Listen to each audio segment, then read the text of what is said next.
From the national newsroom of the Canadian Press, I'm Jason White.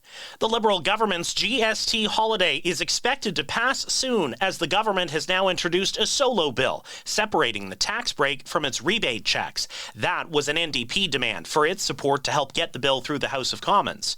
NDP leader Jagmeet Singh says his party supports the idea of the rebate, but the checks have to include non-working seniors and people who rely on disability benefits. So we need to give them some relief. We need to give people a GST holiday. So we are demanding that get done immediately. Like I said, we've cleared the path to make it happen.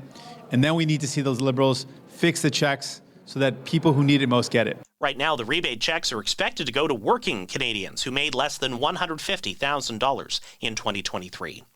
The federal government says it will not send the Canada Post strike to arbitration. This dispute belongs to the parties. Labour Minister Steve McKinnon says those parties need to find a solution. Speaking to reporters today, McKinnon said he won't intervene, despite recently sending the port and rail disputes to arbitration. McKinnon says the Canada Post conflict is different. These are differences of vision currently at the table that are hard to bridge using conventional arbitration. Those differences, he says, involve Canada Post's business model. The corporation lost $315 million last quarter alone, amid a nearly 10% drop in parcels compared to last year. McKinnon summoned both sides to his office today. Nick Murray, The Canadian Press, Ottawa. Former Bank of Canada Governor Mark Carney says Canada allowed more people into the country than it could absorb. He made the comments at an event in Ottawa. Carney's currently a special advisor to the federal Liberal Party. The Liberal government recently announced reductions in the numbers of new permanent residents and temporary residents. The federal government's reached a settlement in a class action lawsuit over its problem-plagued Phoenix pay system. It includes casual workers, students, and some short-term and part-time employees, as well as government appointees. The law firm behind the suit says problems with the Phoenix system caused employees significant financial hardship. It didn't reveal the amount of the settlement, and it still needs to go to Quebec Superior Court for approval in February.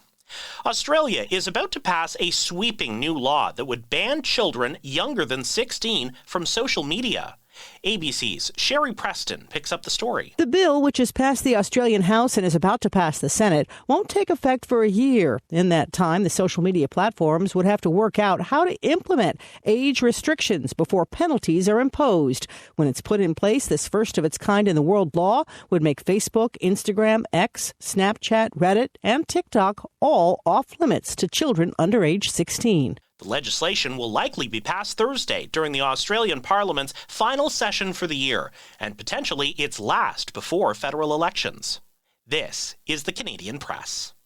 In sports, all but 2 of the NHL's 32 teams are in action tonight. That includes 6 Canadian teams, and all of them are on the road.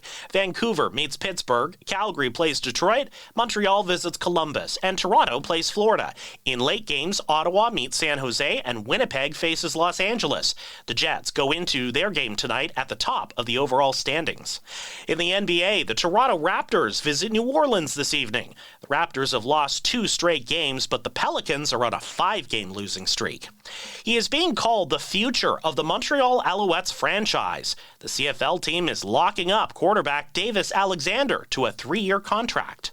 Top-ranked Ottawa skip Rachel Homan remains unbeaten at the Coyote National in St. John's. She beat Christina Black 6-3 in round-robin play to improve to 35-2 on the season. Homan's looking for her second Grand Slam title of the campaign. From the Canadian Press, I'm Jason White.